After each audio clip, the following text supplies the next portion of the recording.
Hello, my name is Gene Trotter, and this is my video dialogue for Library 100 for Clemson Connect. I'm a freshman, and I went to the dialogue on the power of privilege, and basically the dialogue, what we were meant to be dialoguing, was how privilege and it can make you feel, and the different types of privilege that people can experience as they're whatever societies they're in. So we started out with a little icebreaker where everyone played rock, paper, scissors, and you started off at basically one level, and then you raised up through the levels to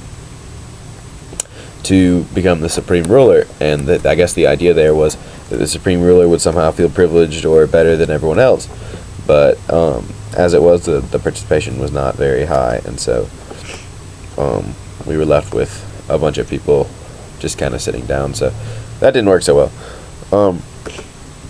Our group, I don't think achieved true dialogue in the beginning, but towards the end, everyone kind of started opening up and talking a little bit about more of the issues. That could be a factor of the fact that the first about hour we were just discussing what is a true dialogue and some of the factors, and making little personality circles and things like that. But maybe later on we achieved true dialogue. As far as the dynamics of the group, I think it was a large group because the dialogue was very late in the year. A lot of people were trying to get it done. A lot of people weren't very talkative, not very active. There were very few active voices. One of the guys that was leading the dialogue I knew very well, so he kind of was encouraging people to really talk about the issue at hand. And the active voices that I saw were I don't know, people that really felt strongly about the power of privilege and what they thought privilege was, which might not have been the same way that they felt after the dialogue was over, after we discussed. And we had a lot of different cards, and we were told to assign who'd be the most privileged, and that was really difficult because you can define privilege in a lot of different ways.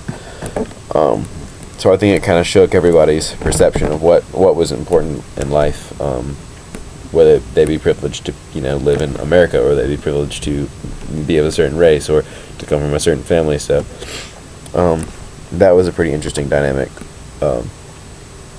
as far as who felt what.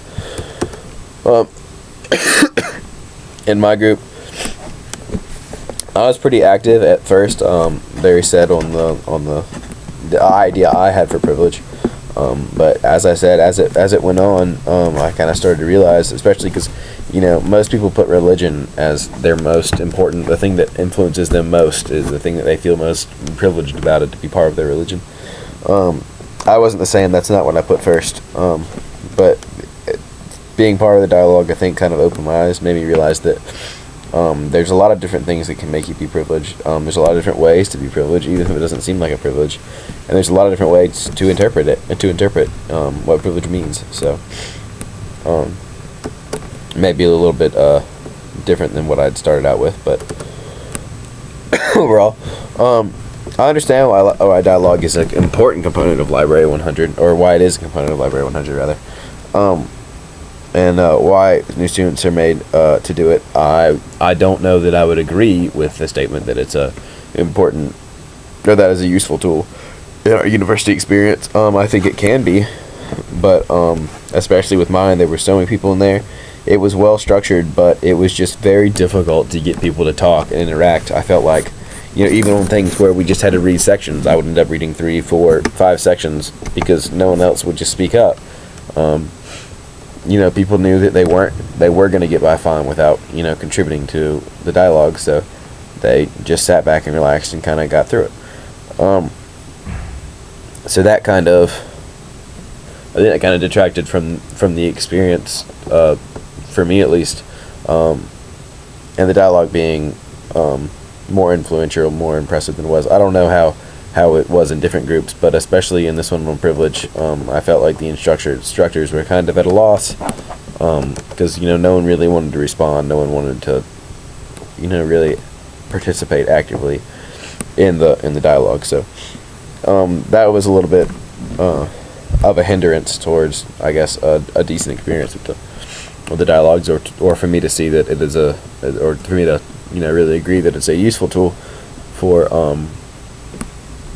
students entering Clemson. That was about it.